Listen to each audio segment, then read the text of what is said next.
Bonjour et bienvenue dans un nouvel épisode de mon podcast créatif. Moi c'est Audrey et ceci est un podcast principalement dédié à mes créations de tricot. J'espère que vous allez bien, merci beaucoup de me retrouver pour ce nouvel épisode. Un dimanche ensoleillé, même si on ne dirait pas parce que c'est l'après-midi. Voilà, donc j'espère que je vais pouvoir enregistrer de manière efficace puisque j'enregistre un dimanche. En ce moment c'est un petit peu difficile d'avoir n'importe quel jour de libre à la maison pour enregistrer. Donc j'ai mis les poings sur la table et j'ai dit à ma famille taisez-vous. Taisez-vous. Donc on verra comment ça se passe, sachant que le concept de se taire chez ma famille, il y a une incompréhension. Je crois que vu qu'on part du principe que tout le monde fait un boucan pas possible H24, si on leur demande de se taire, ils reviennent à un niveau de bruit normal, mais quand même du bruit. Donc on verra. Mais en tout cas, je suis là, j'ai quelques projets à vous montrer, pas énormément vu que j'étais en train de travailler sur un projet secret. Mais j'ai quand même deux designs à vous présenter, dont un certain pull, un en cours qui est un petit peu avancé et un nouveau projet à vous présenter. Je voudrais aussi vous montrer encore un petit peu de jolie laine. Je sais pas, j'ai l'impression que parler de jolie laine en ce moment et parler des créateurs qui m'inspirent beaucoup, des créateurs ou des boutiques ou des matières qui m'inspirent beaucoup, c'est... je sais pas, ça me met toujours de bonne humeur un petit peu de partager le talent des autres en ce moment, donc j'ai envie de continuer à le faire en vous présentant des belles laines. Voilà, donc je vais commencer le podcast. Vous pouvez trouver toutes les différentes sections du podcast dans la description sous la vidéo YouTube, donc si vous voulez sauter un passage, n'hésitez pas à regarder ça. Je mets aussi les liens vers tout ce dont je parle, ainsi que les liens vers mes réseaux sociaux, mes patrons sur Ravelry et ma page Patreon. Voilà. Donc je vais commencer avec les modèles que j'ai à vous présenter, que j'ai récemment publiés sur Ravelry. Et le premier modèle qui a été publié il y a une semaine, normalement un petit peu plus, il s'agit des chaussettes Orzane. Donc si vous êtes nouveau, bonjour, bienvenue. J'ai depuis mars publié sur Ravelry une petite collection de chaussettes, disons printanières. J'avais envie de faire des chaussettes un petit peu plus travaillées avec des motifs qui ont l'air très minutieux, histoire de un petit peu montrer qu'on peut se lancer de manière tout à fait raisonnable sur des petits projets, sur des motifs qui peuvent faire un petit peu peur et les aborder de cette façon. Donc on a commencé en mars avec Adali, donc ces chaussettes qui ont un jeu de dentelle et de maille torse. En mars, c'est quoi l'année? Mars, avril. En avril, j'ai publié Prestine, donc cette fois-ci on était sur du point de riz et de la dentelle en motif de feuillage. Dont on va reparler après avec un nouvel en cours. Et la dernière paire de chaussettes de cette petite collection de printemps, c'est Orzane, que du coup je viens de publier sur Ravelry. Et là on est sur de la dentelle pure, de la dentelle très simple mais qui a des motifs. C'est pas une dentelle juste ajourée type dentelle filet. J'ai envie de dire filet parce que le terme en anglais c'est mesh, M-E-S-H, et je sais pas, j'ai l'impression que ça fait référence à des filets de pêche, et c'est un type de dentelle, vous savez, qui est très, très ajouré, de la dentelle à fagot aussi, ça s'appelle comme ça il me semble. Bref, là ce n'est pas le cas, on est sur une dentelle qui a quand même pas mal de mailles pleines, donc qui fait une certaine forme plus remplie, mais qui reste extrêmement simple. Donc si vous n'avez jamais fait de dentelle, là encore c'est un très bon moyen d'aborder le sujet. Donc en fait nous avons il me semble que je vous en avais pas trop parlé d'Orzane, puisque forcément cette paire de chaussettes se tricote extrêmement rapidement, donc j'avais pas eu le temps de vous la montrer en tant qu'en cours. Donc je vais reprendre les bases. Donc Orzan commence par une petite bordure en picot qui est très simple à réaliser, qui peut se faire de plusieurs façons. Moi ce que je fais c'est que je monte mes mailles normalement avec mon montage à l'élastique que j'utilise tout le temps et que je mets tout le temps dans mes patrons. Je fais ce qu'il faut faire pour faire les picots et ensuite je replie la maille, la ligne de montage et je referme comme ça les picots. Vous pouvez tout à fait faire un montage provisoire. C'est peut-être un petit peu abstrait ce que je dis, mais si vous avez déjà fait ce type de bordure ou si vous voyez le patron, vous comprendrez mieux. Vous pouvez tout à fait faire un montage provisoire, comme ça en fait quand vous repliez la bordure en picot et que vous la refermez entre guillemets, vous n'avez pas à relever des mailles dans la ligne de montage, ce qui pour certaines personnes est un petit peu difficile. Alors c'est tout à fait faisable bien sûr, moi j'aime pas trop ça et je le conseille pas dans le patron parce que je trouve que c'est trop lâche. Et en fait le souci c'est que sur une toute petite bordure comme ça, il faut quand même que ça ait de la tenue pour que ça reste bien droit, que ça ne tombe pas trop, que ça soit pas trop mou et que ça se tienne un petit peu sur votre jambe. Donc c'est pour ça que moi je préfère faire un vrai montage et replier dedans.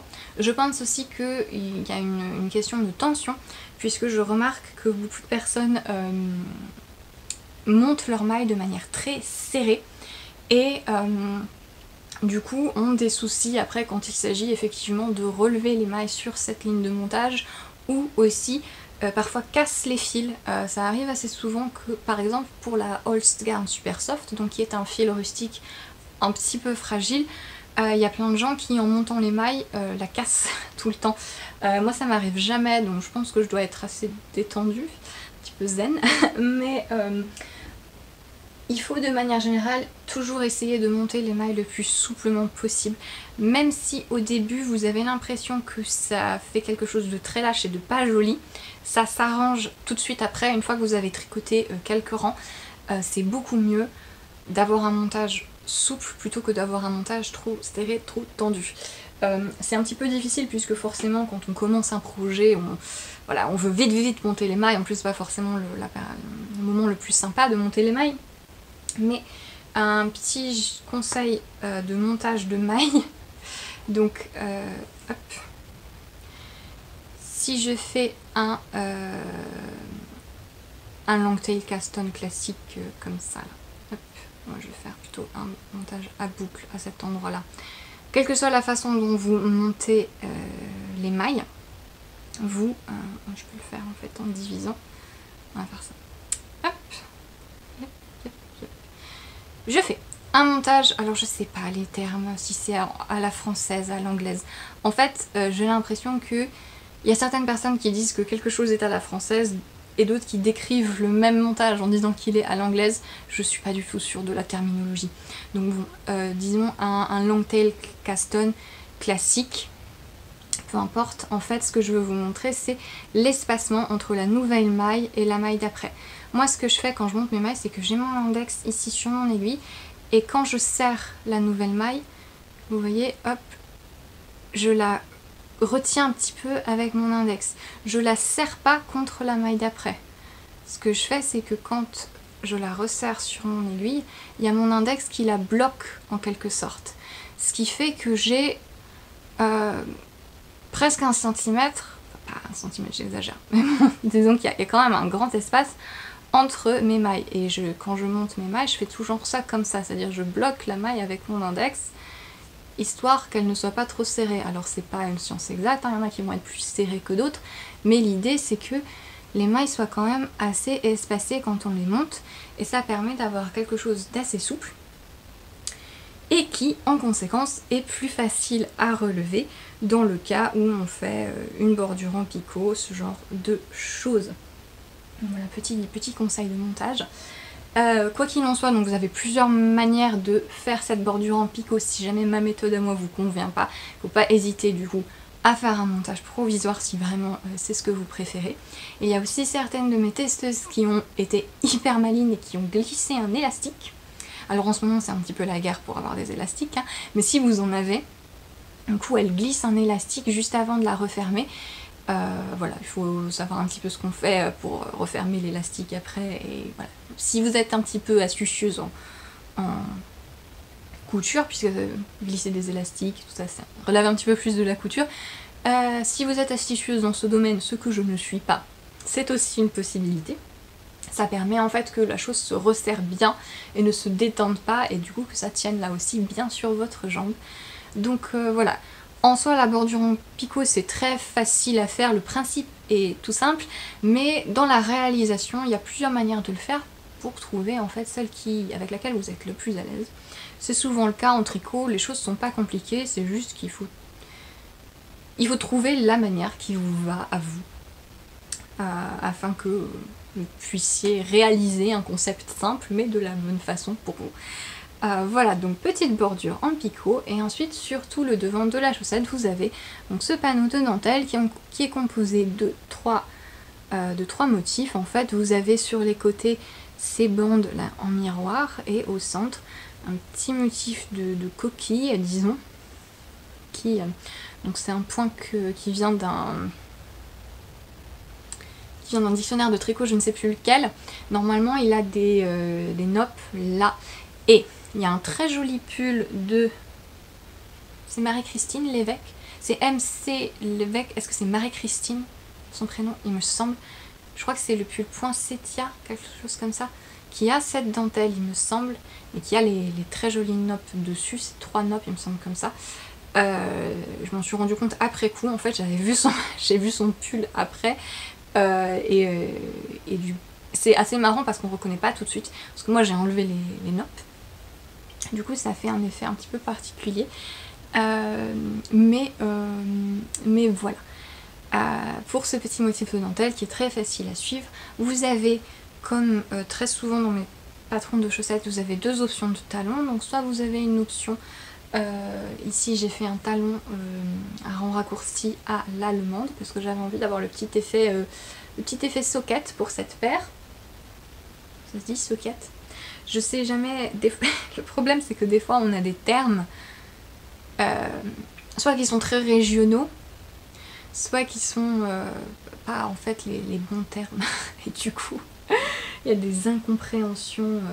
C'est comme, ça me fait toujours rire quand je parle à quelqu'un belge, à quelqu'un de belge, et quelqu'un qui me dit je ne sais pas acheter je sais pas quoi, pour dire je ne peux pas. Voilà, les Belges disent savoir au lieu de pouvoir, et j'ai toujours c'est ce genre de choses que j'ai déjà entendu l'expression, j'ai compris ce que ça voulait dire, il me semble, grâce à Nathalie de By Night, et qui en avait parlé à un moment.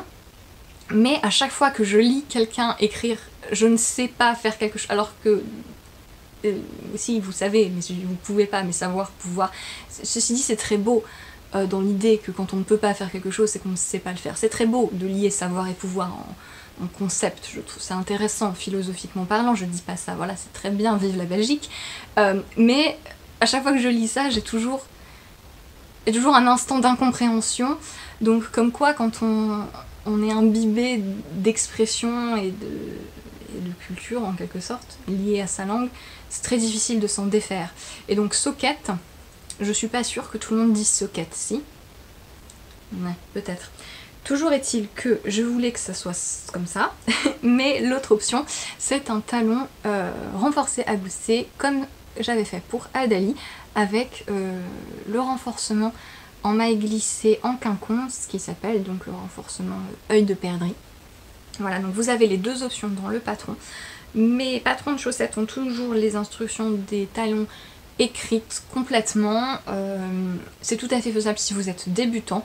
Le secret quand on apprend à faire des chaussettes, quand on fait des chaussettes pour la première fois, c'est juste de faire ce qui est écrit. Ça ne veut rien dire, c'est très abstrait, on comprend pas ce qui se passe, mais il faut faire ce qui est écrit, et bizarrement ça marche. Et après on comprend ce qui se passe. Mais de prime abord, quand on n'a jamais fait de talons, c'est particulier hein, comme construction, mais en suivant les instructions pas à pas, ça marche, il n'y a pas de souci. Voilà, donc 2 options de talons et une pointe ronde, puisque c'est ce que je préfère. Je suis pas très originale en termes de pointe de chaussettes. Il y en a plusieurs, hein, il y a différentes versions. Il y a une pointe qui est un peu plus pointue, il y a des pointes en étoile, il y a plein de manières de faire différentes. Il y a des pointes où vous, en fait, vous avez une bande comme ça au centre et les diminutions se font de chaque côté de cette bande plutôt que sur les côtés de la chaussette. Je sais pas. rien ne me parle créativement parlant. Donc c'est plus quelque chose de fonctionnel pour moi et c'est vrai que je préfère les pointes rondes. Mais il y a d'autres possibilités, effectivement. Peut-être qu'un jour je tomberai sur un type de pointe qui me plaît beaucoup. Et j'essaierai d'innover un petit peu plus dans ce domaine. Enfin, d'innover. Disons de varier un petit peu plus, mais c'est vrai que je suis un petit peu monomaniaque de la pointe ronde. Voilà, tout simplement. Mais voilà donc pour Orzane, qui sont sur Ravelry depuis une semaine. J'espère qu'elles vous plaisent. Des 3, c'est la plus simple. C'est la paire la plus simple. J'ai un petit peu fait les choses à l'envers.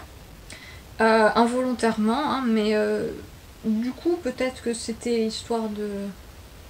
Peut-être que ça vous... Comment dire? C'est un petit peu un piège. C'est-à-dire que si vous avez commencé par Adali et que vous avez réussi, en fait c'était les plus durs. Donc vous avez surmonté peut-être des a priori, puis après vous faites Pristine qui est un petit peu plus simple, et Orzane qui est encore plus simple. Et là vous êtes invincible et vous avez enfin compris que vous pouvez tout faire et qu'il n'y a pas de choses trop difficiles, même quand on se considère débutant. Il y a débutants et débutants. Je vois beaucoup de gens qui m'écrivent en me disant qu'ils sont débutants et en regardant leur profil, je vois qu'ils ont déjà fait des pulls ou des châles avec des augmentations et des bordures, des choses particulières. Je me dis mais non, vous n'êtes pas débutant. Vous êtes plus fort que ce que vous pensez. Et du coup, je pense que voilà, si l'avantage des chaussettes, encore une fois, c'est que c'est un petit projet. Et donc quand on arrive à faire un type de motif sur un petit projet, en fait il n'y a pas de raison qu'on n'arrive pas à le faire sur un plus grand projet. C'est valable pour les motifs texturés, c'est valable pour le jacquard, c'est même encore plus valable pour le jacquard puisque le jacquard sur les petites circonférences c'est plus dur que sur des grandes circonférences. Mais voilà, donc c'est juste ensuite un jeu de patience. Je pense que forcément si on s'amuse à faire quelque chose comme ça sur tout un pull, c'est plus une question de patience, c'est de persistance peut-être que de capacité réelle. Et en tout cas, moi j'aime beaucoup tricoter des petites chaussettes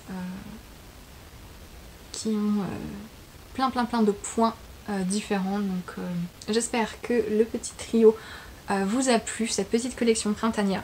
Maintenant je vais pouvoir les donner à ma mère qui me harcèle depuis des semaines en me disant: tes chaussettes là que tu as mis sur Instagram, est-ce que t'en aurais pas une paire en plus, machin? Insupportable. Donc je vais les lui donner, un cadeau de fête des mères en avance, et elle va arrêter de me harceler. Voilà. Je vais lui donner les 3, comme ça elle me laissera tranquille. Voilà pour Orzane. Je vais passer au deuxième modèle que je viens tout juste de publier sur Ravelry. Et c'est un modèle qui s'est un petit peu fait attendre puisqu'il a dû être repoussé. Il aurait dû être publié le mois dernier, mais confinement oblige, on a dû réajuster les choses.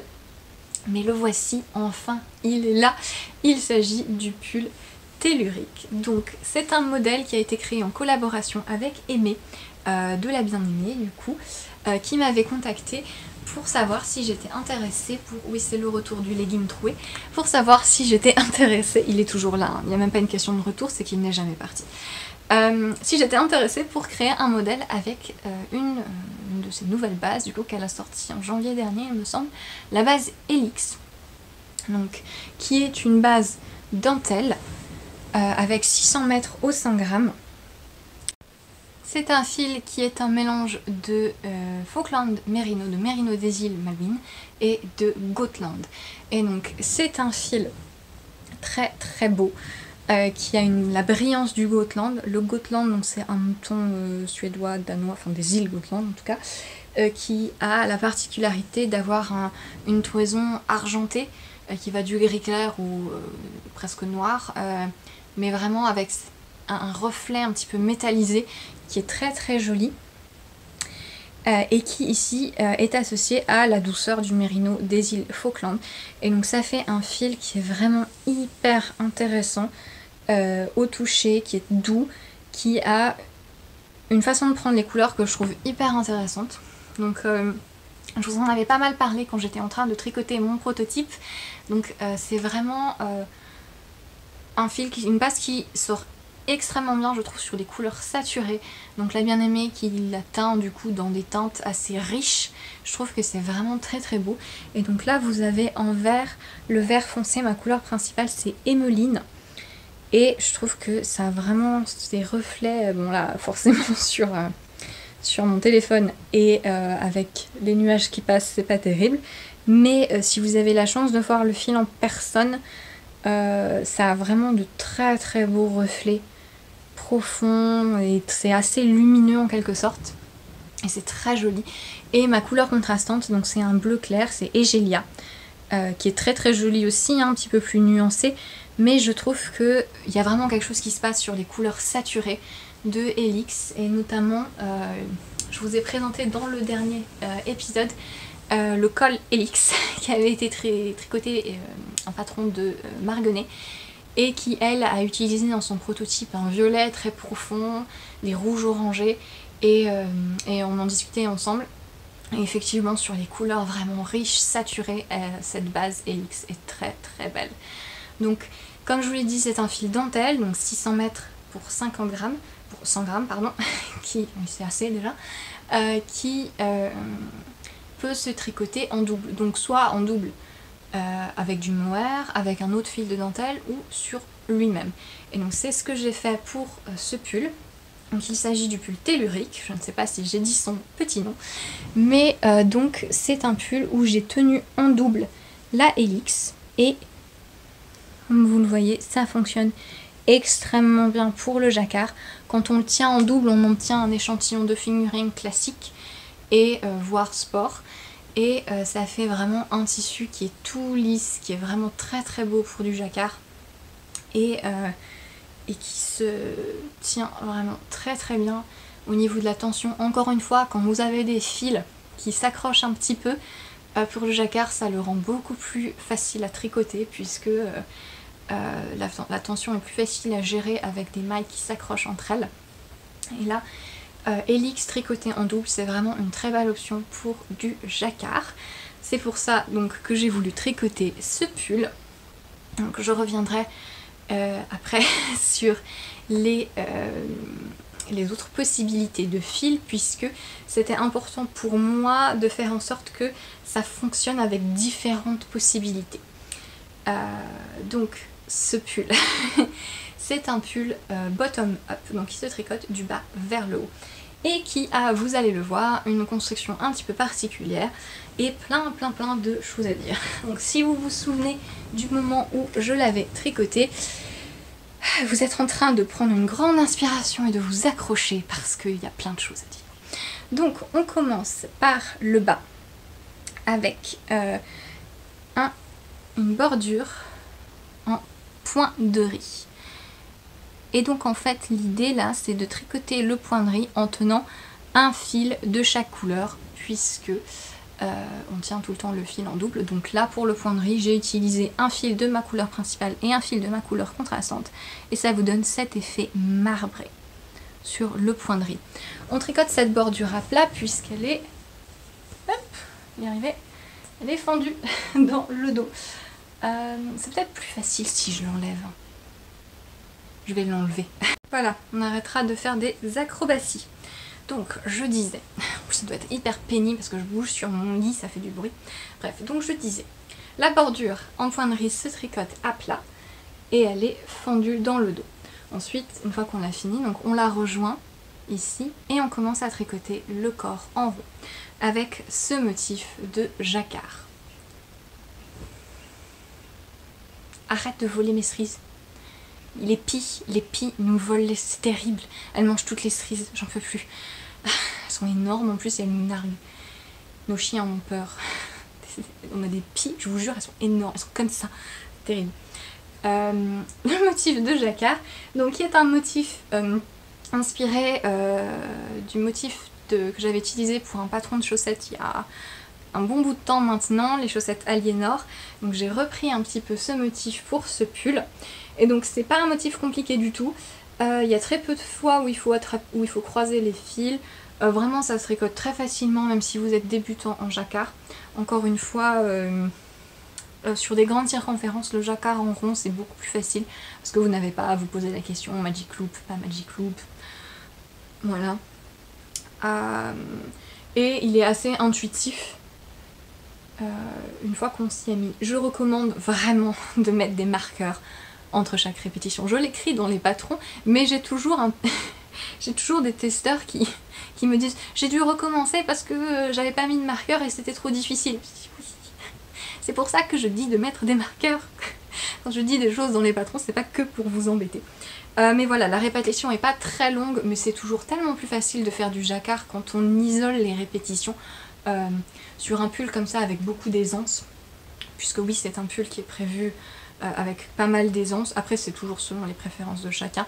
Moi, je vous l'ai déjà dit la dernière fois, je le redis, j'aime que mes pulls soient beaucoup trop grands par rapport à mon petit corps de faible. Du coup, voilà, sur des grandes circonférences, c'est plus facile de délimiter les répétitions. Donc je vous conseille vraiment de le faire. Et une fois qu'on fait ça, vraiment le jacquard monte tout seul, il n'est pas compliqué du tout. Et c'est ce petit effet, je sais pas. À la fois ça fait un petit peu baroque et floral. J'aime beaucoup ce motif. Ensuite, c'est là qu'on rigole, puisque quand on arrive aux emmanchures, on monte des sticks. Oui, donc ce pull comporte 3 sticks. Ce sont des petits sticks, en des petites tailles de sticks, ce qui fait un très bon candidat si vous n'avez jamais fait de stick mais que vous avez envie de vous lancer. C'est, je pense, la meilleure solution puisque les sticks sont sur les emmanchures et sur le col. Du coup, c'est vraiment sur une plus petite longueur et du coup, si vous ratez, vous ne pouvez pas vous rater, mais si vous le faites après avoir bu 3 bouteilles de vin, avec vos enfants qui crient partout autour de vous et qu'au moment où vous coupez le stick, il y a un tremblement de terre et vous ripez et là vous ratez, vraiment le seul scénario possible pour que vous le ratiez, mais si jamais ça vous arrive, c'est moins grave puisque vous avez quand même fait tout le corps. Donc c'est bon, on n'a qu'à recommencer. Une toute petite partie plutôt que de rater le stick d'un gilet et là, patatras, on a tout raté. Donc les petits sticks sur les emmanchures et sur le col, je trouve que c'est plus abordable à faire si vous avez un petit peu peur. La grande majorité de mes testeuses n'avaient jamais fait de stick et elles en sont toutes extrêmement bien sorties. Il y a même personne qui m'a demandé de l'aide en fait. J'étais prête, j'étais comme ça à devoir sauver quelqu'un à 23 h un dimanche parce qu'il n'arrivait pas à faire le stick, mais en fait tout le monde s'en est très bien sorti. Malgré quelques appréhensions, ça s'est très bien passé.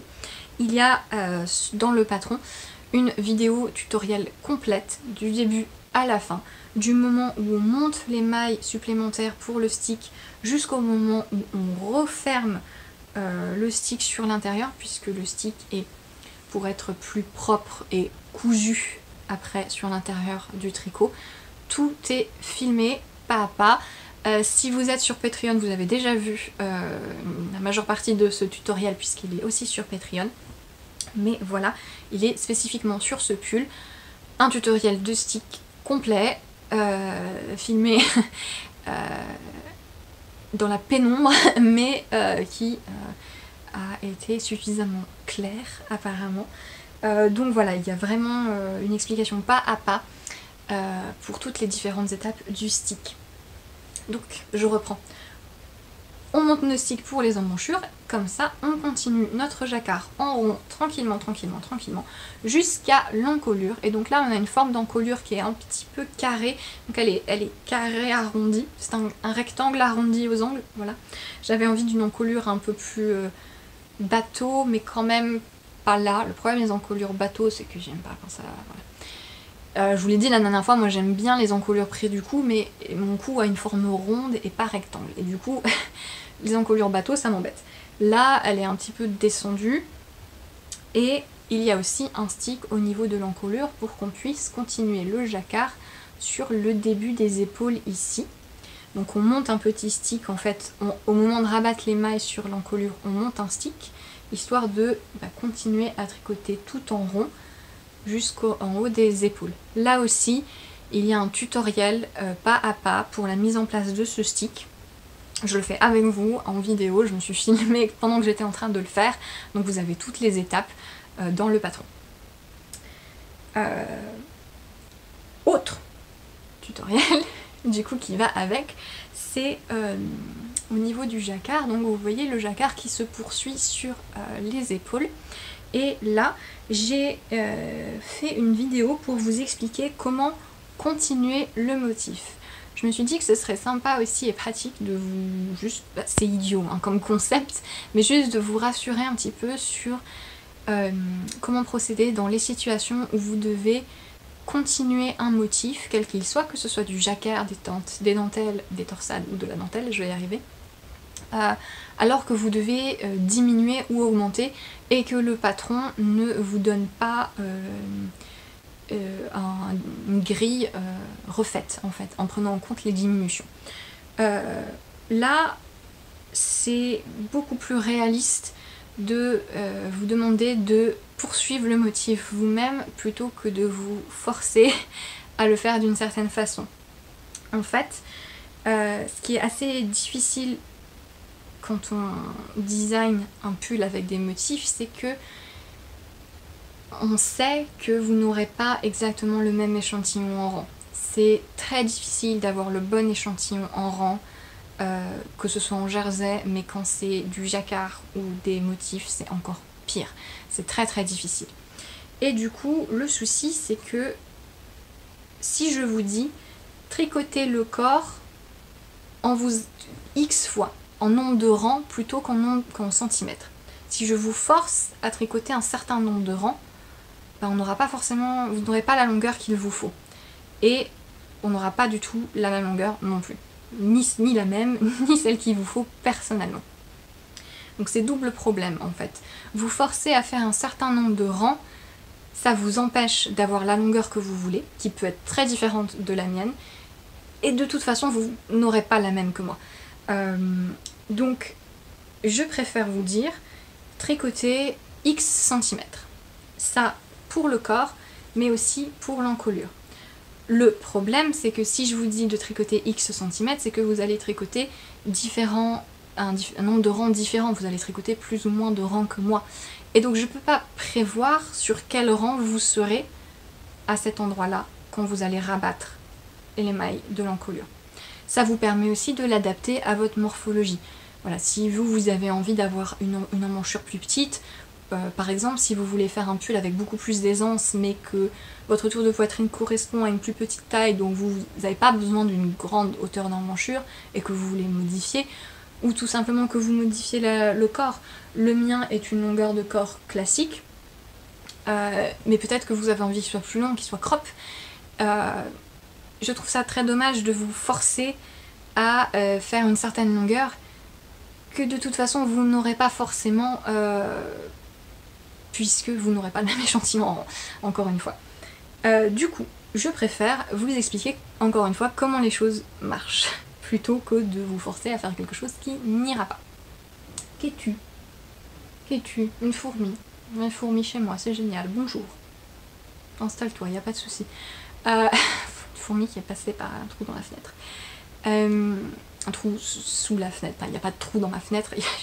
Bon bref, on s'en fiche. Ça repart, c'est reparti. Qu'est-ce que je dis? Oui, voilà. Je préfère vous expliquer comment les choses marchent. Comme ça, vous faites le pull qu'il vous faut. et vous n'êtes pas forcé à faire quelque chose qui ne va pas parce que le patron vous explique pas comment les choses marchent. Du coup, dans la vidéo tutoriel pour l'encolure, il y a aussi des explications pour vous expliquer comment faire suivre le motif, au cas où c'est pas quelque chose qui la grammaire. Au cas où ce ne serait pas quelque chose d'intuitif pour vous, le tutoriel vous explique comment vous retombez sur vos pattes. En fait, c'est juste à un endroit c'est juste ici, voilà, c'est juste sur ce côté-ci du pull où vous devez juste vérifier sur quelle maille vous êtes pour avoir le bon alignement du motif. Encore une fois, ça c'est très simple si vous avez mis les marqueurs entre les répétitions. Voilà, là aussi mes testeurs s'en sont très bien sortis. Pareil, je m'attendais à devoir les aider, mais alors par contre tu viens pas sur mon lit, hein. Oh, va falloir que je l'enlève. Bon, je reviens. Voilà, la fourmi est officiellement libérée. Donc, le patron vous explique comment faire suivre le motif du jacquard sur les épaules, tout simplement. Voilà, que dire de plus. Ensuite, on coupe tous les sticks, on relève les mailles pour les manches, et les manches qui sont prévues assez larges sont tricotées et resserrées. Voilà, vous avez des diminutions au fur et à mesure jusqu'au bout des manches qui sont tricotées de la même façon que le bas du pull en point de riz marbré en utilisant un fil de chaque couleur.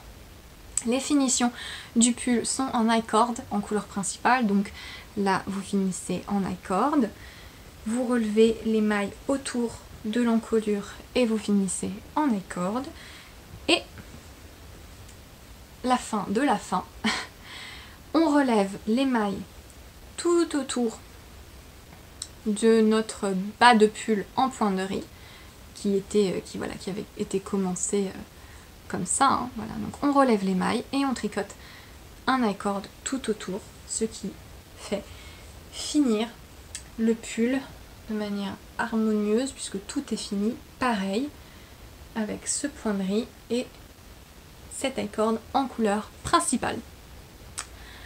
Voilà, beaucoup de choses sur la construction de tellurique, mais ça fait beaucoup d'informations, j'en suis consciente, mais le processus n'a rien de compliqué. Comme je vous l'ai dit, les étapes qui peuvent éventuellement vous faire un petit peu plus peur ont des vidéos tutoriels complètes pas à pas pour vous accompagner, et toutes mes testeuses s'en sont très bien sorties. Certaines étaient plutôt débutantes, que ce soit en jacquard ou en tricot de pull tout court, et ça s'est très bien passé. Voilà, c'est un peu un projet qui me fait un petit peu peur, puisque voilà, je sais qu'il a l'air que ça a l'air d'être un gros morceau et que c'est assez difficile de vous faire comprendre que beaucoup de choses ne sont qu'en apparence compliquées et qu'au final la réalisation n'a rien de complexe. Mais voilà, j'espère que j'ai réussi un petit peu à vous rassurer. Je pense que j'ai fait exactement l'inverse.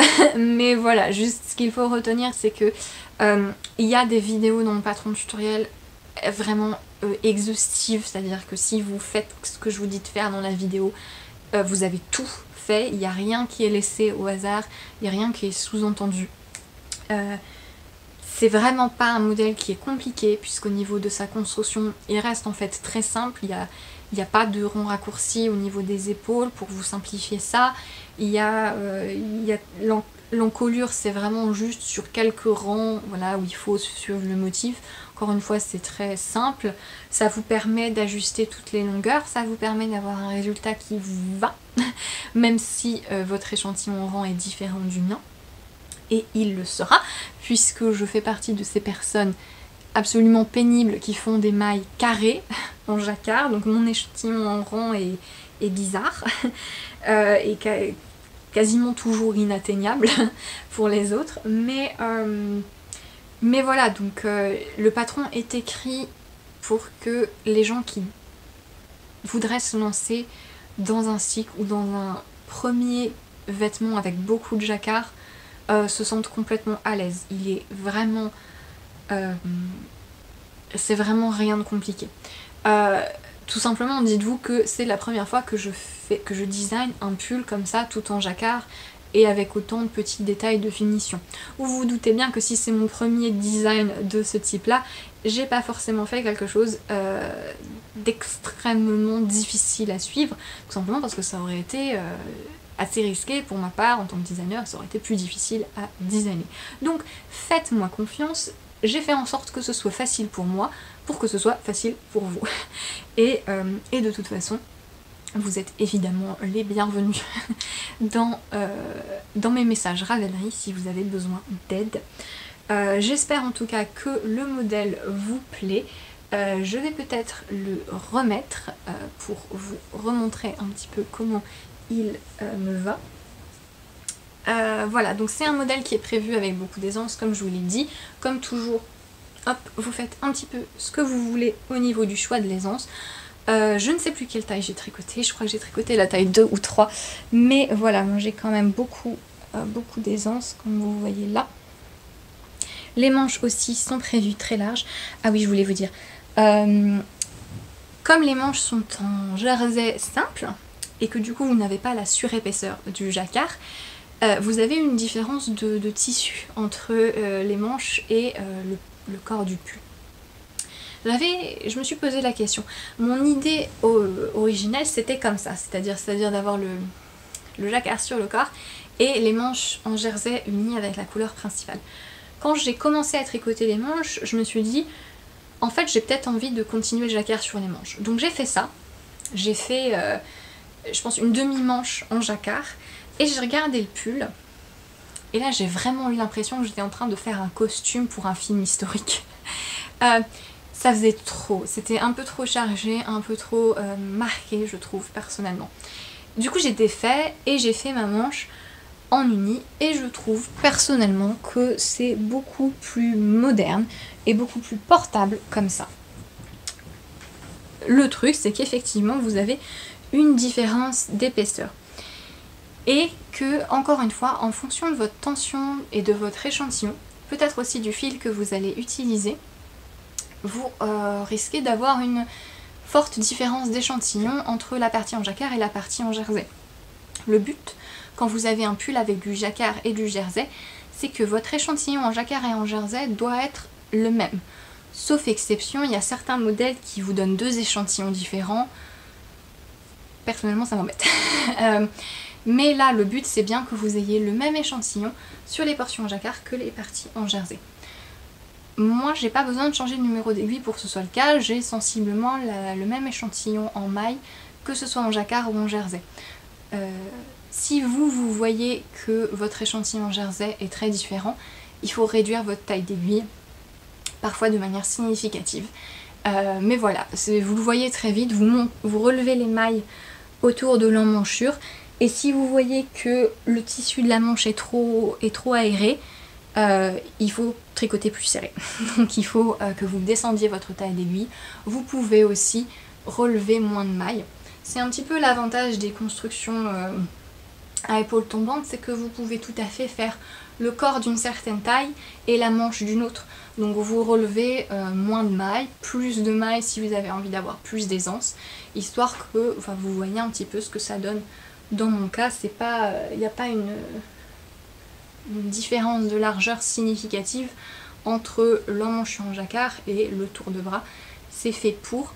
Forcément, en fonction de votre tension personnelle, ça peut nécessiter d'ajuster votre taille d'aiguille. Faut pas hésiter à descendre d'une ou deux tailles. Ça fonctionne très bien. Il n'y a pas de souci. Voilà, donc voilà un petit peu pour tout ce qui est construction, présentation du modèle. Maintenant, je voudrais un petit peu vous parler laine, puisque, voilà, donc comme je vous ai dit au début, c'est un modèle qui est en collaboration avec La Bien-Aimée pour sa base Helix. Si vous avez la possibilité de prendre de la Helix, que ce soit pour ce projet ou pour un autre, je vous le conseille parce que c'est une très belle laine. En ce moment, la boutique de La Bien-Aimée n'est pas encore réouverte, donc si jamais vous êtes à Paris, c'est pas la peine d'y aller, mais Elle a du coup la base disponible sur sa boutique en ligne, donc vous pouvez aller voir sur sa boutique en ligne. Elles ont beaucoup travaillé, ils et elles, son équipe en tout cas, a beaucoup travaillé pour avoir du stock sur Elix en ce moment, donc c'était vraiment chouette. C'est un petit peu difficile, un petit peu la course en ce moment, mais voilà, Elix est disponible sur sa boutique en ligne dans, comme je vous l'ai dit, plein de très beaux coloris. Conseil personnel, les coloris très saturés sont vraiment très très beaux. Mais voilà, donc là le fil est tenu en double, donc ça fait beaucoup de métrage à prendre. Vous pouvez tout à fait, et c'est écrit, je l'espère de manière assez claire dans le patron, vous pouvez utiliser un fil fingering classique et le tenir normalement, et vous aurez le bon échantillon. C'est un échantillon qui convient très bien pour ça. Ou sport, si vous avez envie d'avoir un tissu un peu dense, pour que ce soit quelque chose d'un peu plus chaud si vous le voulez. Voilà, donc un fil fingering, ou si vous voulez, vous pouvez prendre 2 fils dentelle. Donc soit un fil dentelle comme Elix, donc je vous conseille aussi le fil Saga de fil Collana, dont je vous ai parlé dans mon épisode précédent, puisque c'est avec celui-ci que j'ai tricoté moi mon col Elix. C'est un très bon substitut, c'est un fil en laine en dentelle. Tous les fils en laine en dentelle seraient des substituts corrects pour Elix. Donc soit vous prenez un fil Elix ou équivalent et vous le doublez sur lui-même, soit vous pouvez le doubler avec un autre fil, notamment avec du mohair, pourquoi pas. Faire du jacquard en mohair, je trouve que c'est assez intéressant, ça vous donne forcément un rendu un peu plus flouté, mais si c'est quelque chose qui vous plaît, ça peut être hyper intéressant, parce que là on est quand même sur des gros motifs, hein, faut pas se le cacher, et avoir l'effet un petit peu plus flou du halo du mohair, ça peut être intéressant si vous voulez quelque chose d'un petit peu plus doux, en choisissant aussi des couleurs appropriées, machin. Voilà, donc ce sont les alternatives pour faire ce pull. Soit une fingering tout simple, en fait, vous prenez 2 fingerings des couleurs contrastantes, soit vous faites 2 fils de dentelle ensemble. Pour ce qui est du point de riz, du coup, puisque le point de riz est marbré, et du coup dans ma version je l'ai fait en tricotant un fil de chaque couleur ensemble. Si vous faites 2 fils de dentelle ensemble, je pense aussi vous pouvez le faire avec la Halls Garn.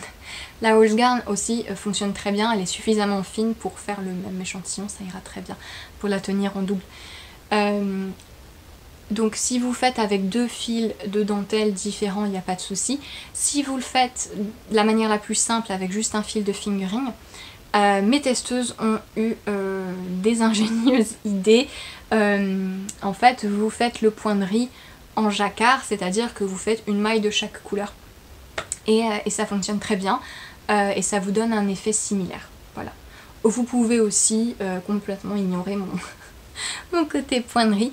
Une de mes testeuses a fait des côtes toutes simples, ça rend très joli aussi. Voilà. Vous pouvez aussi faire des côtes, les côtes en jacquard, j'ai oublié leur nom, où vous avez les mailles en vert d'une certaine couleur, les mailles en droit d'une autre couleur, voilà, pourquoi pas. Mais si vous voulez l'effet point de riz marbré et que vous utilisez une fingering, il suffit de faire une maille de chaque couleur, et comme avec le point de riz vous manipulez les mailles d'une certaine façon, vous avez un effet qui est similaire. Voilà, donc c'était important pour moi de vous montrer les différentes possibilités, puisque je sais que tout le monde ne va se permettre de prendre de telles quantités de Elix, donc n'hésitez pas, voilà, comme je vous dis, à le mélanger avec un autre fil de mohair, ou à prendre la Halls Garn, Super Soft, la fil Collana, la Saga, voilà, des idées. Il y a plein d'autres possibilités. N'hésitez pas à aller voir les noms des versions de mes testeuses du coup qui ont utilisé des combos différents, ou de la fingering toute simple. Ça a été la majeure partie, donc vous aurez pas mal de rendu en fait de ce que ça donne quand on ne fait pas tout le délire tenir en double le fil dentelle. Voilà. beaucoup de choses, beaucoup de choses, avec une interruption fourmi au milieu, mais voilà, je pense avoir tout dit, enfin. Il y a pour la sortie de Telluric 15%, donc jusqu'à lundi soir, normalement, oui. Donc voilà, donc s'il vous plaît, que vous avez envie de jeter un œil au patron et de vous lancer dans une petite aventure jacquard et stick, ce sera le code Telluric qui vous donnera moins 15% sur le patron. Voilà, donc la page du patron contient beaucoup d'infos, donc n'hésitez pas aussi à aller voir ça. J'espère vraiment que je ne vous ai pas assommé de détails et que je ne vous ai pas fait fuir. Ce patron m'est très cher, je l'aime beaucoup. Il y a beaucoup de patrons dont je suis assez fière, mais celui-ci, quand je l'ai fini, ça m'a vraiment fait un effet particulier parce que voilà, il a un fort impact visuel et je l'aime beaucoup, donc j'espère qu'il va vous plaire. Les mesures qui sont données dans le patron, ce sont les mesures du pull, donc si vous voulez moins d'aisance, prenez moins d'aisance. C'est plus facile d'ajuster les manches sur une construction comme ça aussi, donc voilà, ça c'est modulable dans une certaine mesure. Voilà pour Telluric. Je vais arrêter de vous assommer avec et je vais passer à mes encours. J'en ai juste deux. Je vais rapidement, oui, ce que j'avais mis là c'est Servion, je vous l'ai pas dit, mais du coup voilà, c'est mon gilet Servion que je porte beaucoup puisque j'aime énormément sa forme et j'aime énormément le point, donc voilà. Premier encours, donc je vais juste vous montrer, j'ai juste envie de vous remontrer un petit peu mon test que je fais pour Sari Nordlund, donc du top Florence. Donc qui est un petit gilet à débardeur en dentelle, tout en dentelle. Donc j'ai presque fini le corps, il me reste quelques rangs. Donc c'est un gilet qui se commence par, qui se tricote du bas vers le haut lui aussi, avec la patte de boutonnage en même temps. Voilà, avec ce motif de dentelle très simple qui se fait sur les deux rangs, mais qui est tout à fait faisable puisqu'il est sur peu de mailles, peu de rangs. Et voilà, j'ai presque fini le corps. Il me reste quelques rangs avant de faire mon dernier trou pour les boutons. J'espère vraiment de tout cœur avoir assez de laine. J'ai évidemment commencé mon deuxième écheveau. J'ai vraiment peur de ne pas avoir assez de fil. Comme je vous l'ai dit la dernière fois, j'utilise la Samite de Blacker Yarns, donc qui est une laine qui ne se fait plus, qui est un mélange de plein de laine rustique britannique et de soie. Et j'avais deux écheveaux, normalement j'avais assez selon les recommandations du modèle, mais je ne sais pas pourquoi, j'ai l'impression que j'en mange beaucoup. Je vais bientôt arriver du coup à la séparation des devants et du dos.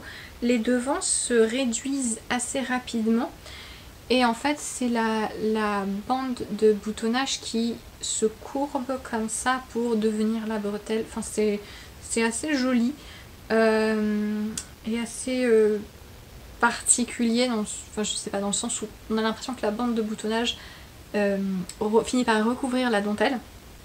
Donc les devants sont assez petits, donc il y a moyen que ça marche, donc je verrai bien. Je continue, j'ai éventuellement mon échantillon à défaire si jamais il me manque un petit peu de laine. Mais voilà où j'en suis pour mon top Florence, qui devrait sortir début juin, il me semble. Mais voilà. Voilà, je voulais juste vous montrer un petit peu mon progrès pour vous dire que j'ai toujours peur de manquer de laine. C'est toujours joli. Et j'avance de manière un petit peu plus rapide dessus en ce moment.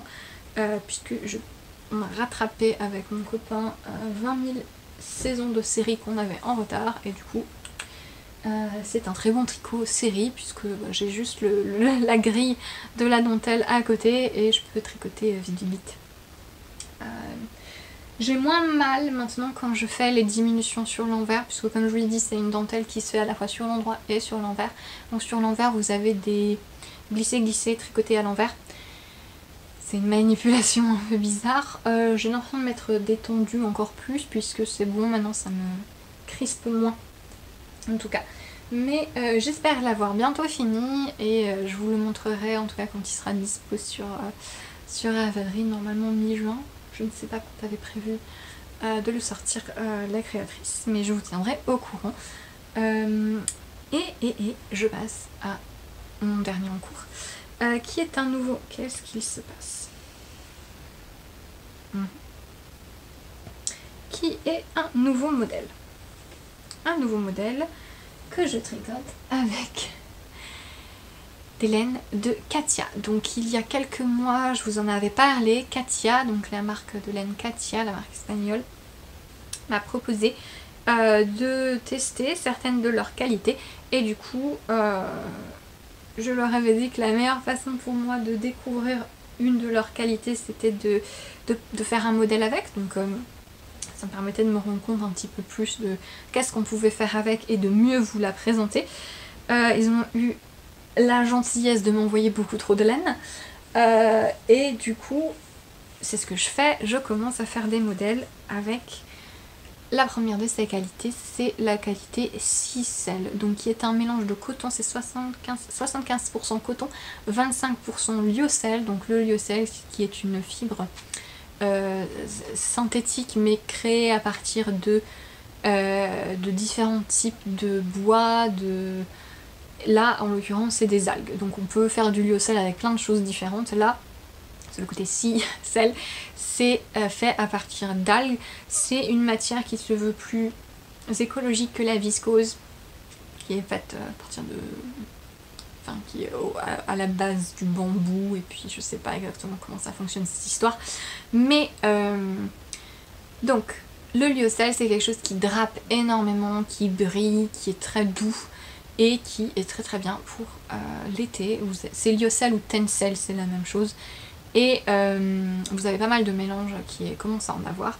Et celui-ci de Katia, c'est donc 100% végétal, puisque donc c'est coton aussi. Le coton et moi, je vous l'ai dit la dernière fois, c'est un peu je t'aime moi non plus. J'aime bien l'idée du coton. Concrètement, je trouve que c'est souvent un peu lourd. Je trouvais que là c'était intéressant parce que le lyocell ça drape beaucoup. C'est assez aérien comme rendu, et du coup je me suis dit que ça devait être un mélange assez intéressant, et donc j'ai commencé à tricoter un modèle avec, et je suis pas du tout déçue, au contraire. Alors je fais ce motif que j'ai utilisé pour les chaussettes Prestine. Au départ je voulais faire une étole avec, mais j'ai changé d'idée et j'ai fini par utiliser une autre dentelle, donc c'est ma grosse étole Alma Venus que j'ai sortie cet hiver. Mais j'aimais toujours beaucoup ce petit motif là de feuilles et de poinneries, donc que j'ai utilisé sur les chaussettes, et je me suis dit que ce serait peut-être sympa d'essayer d'en faire un top d'été aussi. Donc c'est ce que j'ai commencé à faire. Donc je fais un débardeur d'été, donc qui aura une encolure V, enfin un léger V. Calmez-vous, je sais que vous voulez tous des encolures en V. Oui, ce sera comme... oui, ce sera pas trop bas, mais voilà, ce sera un petit peu un V quand même, et un petit peu arrondi. Ce sera pas du tout un V du coup, puisque c'est arrondi. Si, enfin c'est voilà, c'est un petit V, c'est un U. Voilà, c'est un V arrondi, c'est un U. Donc ce sera une encolure en U. Bref, devant et dans le dos.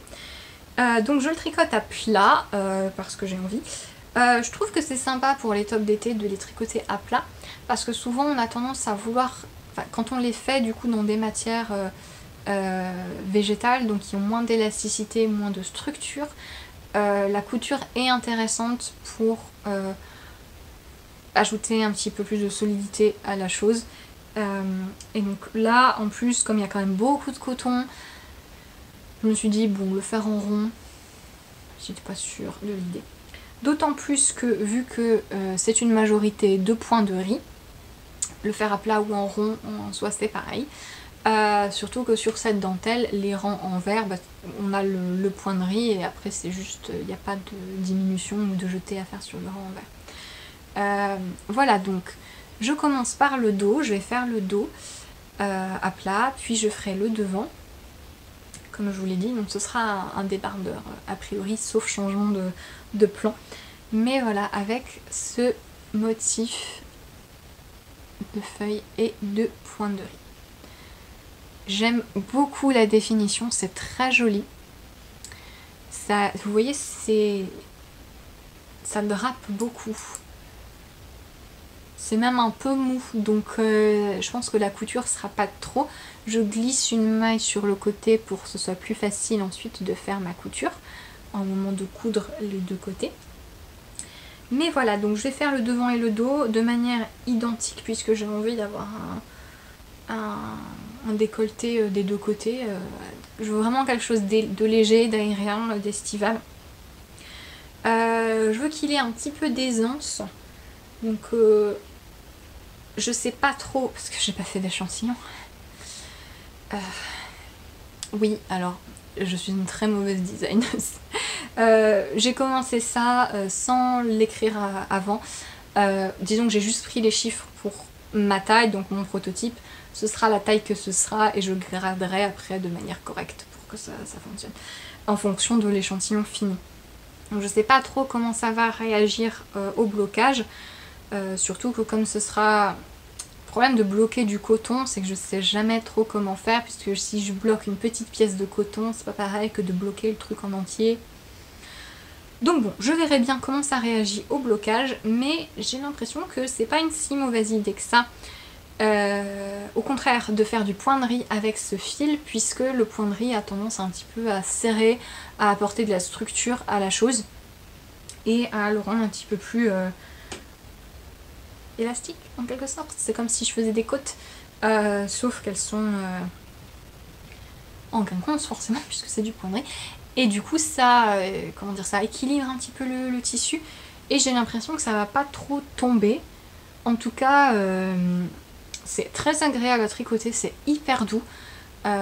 Alors ma crainte c'était, je vous en avais parlé au niveau des fils en coton, comme ils ont souvent 20 000 brins, souvent ça se dédouble. Et là effectivement ça se dédouble, mais un tout petit peu. C'est-à-dire que ça s'est dédoublé quand j'ai monté les mailles, puisque forcément quand on monte les mailles, on tire le fil un peu toujours de la même façon. Et du coup arrive un moment où en fait on finit par détwister le brin. Et donc là ça se dédouble. Mais c'était pas dramatique. Et au fil du tricot, ça s'est dédoublé ça a dû se dédoubler 2 fois je pense. Je l'ai remarqué 2 fois sur tout ça. Et c'était pas, enfin voilà, c'était pas très grave. Donc je suis assez contente sur ça. Parce que j'ai des mauvais souvenirs de tricoter des trucs en coton et que ça se dédouble tout le temps. Et que sur tous les rangs, quasiment sur toutes les mailles, je me rends compte que j'avais lâché un des brins et que c'était pas joli. Là je vous le dis, il y a juste eu 2 fois où j'ai un brin qui doit être parti. Et là que je le cherche, je le vois même pas. Ah, là. Là, bon en fait c'est juste au niveau du montage. Ah, vous voyez là, il y a un brin là. Juste au niveau du montage, donc ça devait encore être le résidu du fait que quand on monte les mailles ça le détord. Donc je suis assez contente de ça. C'est ce que j'avais le sentiment quand je vous avais montré le fil, les pelotes quand je les avais reçues, quand Katia me les avait envoyées. C'est que j'avais l'impression que ça se tenait mieux que d'habitude. Je sais pas si c'est dû à la manière d'être filé ou au lyocell. Le fait est que ça se dédouble, mais vraiment très très légèrement, et pas plus en fait que certains fils multibrins en laine. Et quand on part du principe que normalement le coton ça se dédouble de manière complètement ridicule, c'est quand même une sacrée amélioration. Donc j'en suis très contente, c'est très agréable à tricoter, et ça fait vraiment un point qui est très très beau. C'est très très joli. Voilà, donc je vais tricoter comme ça, hop hop hop, jusqu'aux emmanchures. Je vais faire mes emmanchures et mon U, n'est-ce pas? On verra, hein, ça ressemblera à ce que ça ressemblera, hein, l'encolure. Mais voilà, ce sera un petit débardeur d'été hyper léger et j'en suis très contente. La couleur c'est 112. Voilà, 112. Donc c'est de la Sport DK. Il y a 120 mètres ou 50 grammes. Non, plutôt de la DK. J'ai pris des aiguilles 3,5 il me semble. 3,5 ou 3,75. Ah 3,5. Je voulais pas que ce soit trop lâche. Justement pour éviter le côté lourdeur du coton. Et si, le problème c'est que si on prend du coton, qu'on tricote quelque chose de très aéré, ça fait des cerises. Elles sont 3 maintenant. Qu'est-ce que c'est que cette histoire? Ah, les pies, les cerises, les fourmis. Donc, j'en suis très contente pour l'instant. Je pense qu'une fois que j'aurai fini le dos, je vais le bloquer. Comme ça, j'aurai une bonne idée de comment ça réagit et je pourrai, si besoin, recommencer ou ajuster ma gradation pour mon prototype. Mais voilà, je l'ai commencé un petit peu comme ça parce que j'avais envie de commencer un truc plus simple et tout doux et tout léger. Et un petit peu une appellation au soleil. Voilà, j'espère que le soleil va revenir. Il est là aujourd'hui, j'espère qu'il va rester. Mais voilà, en tout cas je trouve que ça fait un très joli point, ça devrait aussi être très joli en jersey tout simple. Mais là, j'aime beaucoup. J'ai un nom pour ça. Galice. Ce sera le top Galice, voilà, comme la région en Espagne. Voilà. J'espère que je vais réussir à le faire parce que j'ai une vision de comment il tombe. Je veux qu'il ait une certaine aisance, je veux qu'encore une fois il soit beaucoup trop grand pour moi, voilà, vous savez, les plis, tout ça. Voilà, il n'y aura pas de plis aux emmanchures. Si j'arrive à faire des plis aux emmanchures des débardeurs, faut que j'essaye. Non, avoir l'armée des gens anti-plis, vous allez me détester. Mais non, je plaisante évidemment. Mais je veux quand même qu'il ait pas mal d'aisance au niveau... Surtout, je veux pas forcément qu'il soit crop. Donc je sais pas si j'ai assez de fil. J'en ai quand même 750 mètres pour faire un top en DK. Je pense que j'ai de la marge. Je pense qu'il va m'en rester. Mais j'ai quand même envie qu'il ait de l'aisance, qu'il soit pas crop. Donc de l'aisance pas crop, ça veut dire qu'il faut que je fasse passer mes hanches. Voilà. Donc il faut qu'il tombe quand même bien. Encore une fois, avec le joli drapé de ce fil, je pense que ça va bien marcher. Voilà, du coup, pour mes encours. Et au final, cet épisode sera pas du tout court. Hein. Pas du tout, pas du tout. Je voulais terminer en vous montrant rapidement deux qualités de fil que j'ai reçues. Au début du confinement, j'ai passé commande chez Anna de l'Anna et Tricot. Pour le soutenir déjà, et parce que ça faisait aussi un petit moment que j'avais envie de tester des fils d'été qu'elle a en boutique. Et notamment, le premier qui m'intéressait beaucoup, c'est celui-ci. Donc je les ai reçus la semaine dernière, il me semble. Avec la fin du confinement, Anna a expédié les commandes qu'elle avait en attente. Elle a vraiment travaillé d'arrache-pied, dans l'impression. Si vous connaissez pas Anna, donc elle a sa boutique à Grenoble et elle a son podcast L'Anna et Tricot, où elle partage un petit peu aussi les coulisses de sa boutique. Elle a aussi ouvert un Patreon récemment où pareil, elle explique un petit peu ce qu'il se passe entre les podcasts en avant-première, etc. Mais du coup voilà, elle a vraiment travaillé d'arrache-pied pour essayer d'avoir des... de continuer un petit peu à fonctionner dans cette période. Et du coup je lui avais passé commande pour ses qualités d'été parce que j'en avais pas besoin tout de suite. Ce sera sans doute pour des modèles pour l'année prochaine, sauf si je tombe sur un modèle coup de cœur et que j'ai envie de le faire tout de suite. Modèle de quelqu'un d'autre, du coup ça arrive. Je voulais essayer la Soft Silk de BC Garn, donc qui est un fil fingering, oui, c'est combien? Oui, enfin, sport fingering, c'est 350 mètres au 100 grammes, 100% bourrette de soie. Et Anna, elle en avait pas mal parlé, il me semble, l'été dernier, parce que elle avait aussi tricoté Je me souviens que Onitite l'année dernière, elle avait un top, un débardeur qu'elle avait tricoté en écru dans cette qualité. Alors il me semble que c'était cette qualité, peut-être que je me trompe. Mais en tout cas c'était 100% soie, donc je pense que c'était celle-là. Mais ça m'était jamais venu à l'esprit de me tricoter quelque chose en 100% soie, tout simplement parce que les fils comme ça en bourrette de soie, ils ont une définition particulière, vous voyez, ils ont comme des petites bouloches en fait. Et j'étais pas trop sûre de si j'allais aimer le tissu, tout ça. Et Onitite, elle avait ce débardeur là. Et j'ai touché et j'ai vu du coup le visu Onitite l'année dernière et j'ai trouvé très très joli et j'ai complètement du coup revu mon avis d'ignare et au contraire je trouvais ça assez intéressant et du coup j'ai commandé 2 écheveaux dans ce coloris bordeaux qui est absolument magnifique, qui est plus foncé que ce que je pense. Non, c'est pas ça. C'est pas ça du tout. Voilà, c'est plus ça. Qui est plus foncé que ce que je voyais, parce que vous savez, les ordinateurs, les photos sur les boutiques en ligne, tout ça. Mais c'est pas plus mal. Enfin, c'est vraiment une très très belle couleur. C'est pas plus mal. C'est vraiment une très très jolie couleur. Je n'ai aucune idée de ce que je vais faire avec. Ce sera un top d'été. Est-ce que ce sera un de mes modèles? Si oui, comment? Je ne sais pas. Ça peut être le modèle de quelqu'un d'autre. Parce qu'il y a beaucoup de modèles d'été en ce moment qui sortent et qui me plaisent beaucoup. Mais en tout cas, ça deviendra quelque chose. C'est doux au toucher, ça a une texture intéressante. C'est ça que je trouve marrant avec la soie, c'est que c'est doux, mais ça a cette texture boulochée. En plus, il y a des résidus forcément de petits bouts de plantes là. Mais du coup, ça fait un tissu qui est un peu irrégulier, mais qui en fait est assez joli. Et qui est intéressant à travailler, je trouve. Voilà. Pour la soft silk, j'ai vraiment une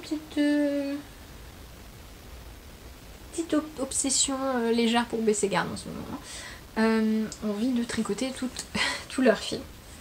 Et ensuite, le deuxième fil que je voulais tester, le deuxième fil d'été que je voulais tester, c'est la Canapa de Langue, dont on entend pas mal parler en ce moment.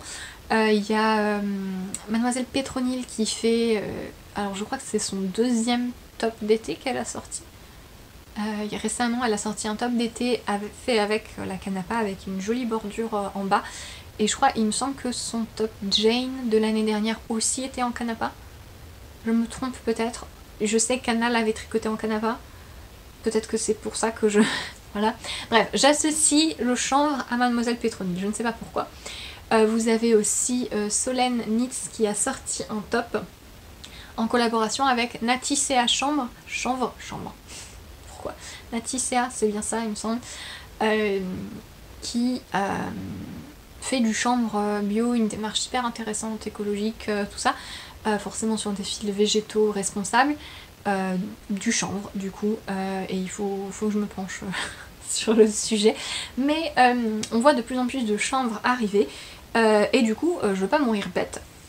Et j'avais envie de le tester, notamment pour le comparer au lin. Moi, j'aime beaucoup le lin. Et du coup, je voulais un peu comparer les deux. Donc, j'ai commandé des petites pelotes de Langue Canapa. Donc, c'est 100% chanvre et c'est de la figurine dentelle. Je sais pas exactement, je comprends jamais. Oui, parce que c'est des pelotes de 25 grammes. Je sais pas pourquoi ils font 25 grammes. Enfin, moi, ça fait 80 mètres. Enfin, si, mais c'est parce qu'on n'en a pas besoin de beaucoup, c'est vrai, pour faire des tops d'été. Quand même 25 grammes, j'aimerais bien que ce soit 50. Mais bon, si vous voulez faire des trucs multicolores, du coup, avec plein de couleurs différentes, c'est vrai que c'est très pratique. Mais voilà, du coup, c'est 80 mètres par 25. 160, 320. Ouais, sport. J'espère que je me suis pas trompée. Oui, c'est bon. J'ai pas fait maths spé, hein. Mais j'étais très bonne en maths, ceci dit, hein, c'est pas ça le souci, c'est juste que là j'ai pas bu assez de café, je pense.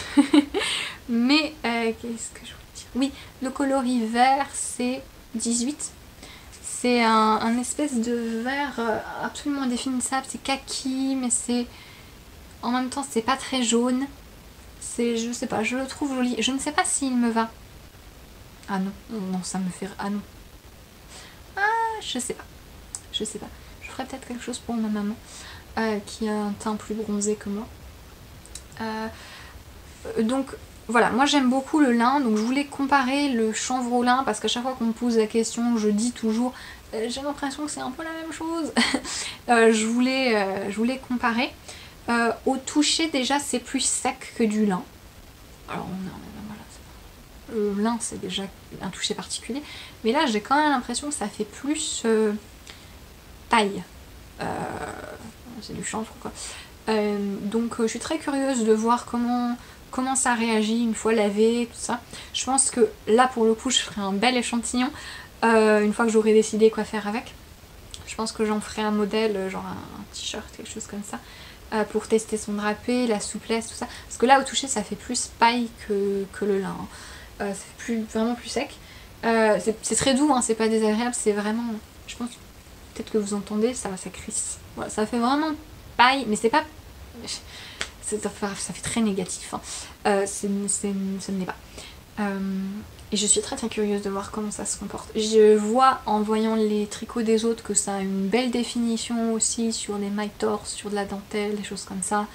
Je vois que c'est un très beau drapé, mais je suis juste très curieuse de faire un top avec et de le comparer avec un top en lin et de voir si c'est si similaire que ça ou si s'il y a des avantages et si l'un est meilleur que l'autre pour certaines choses.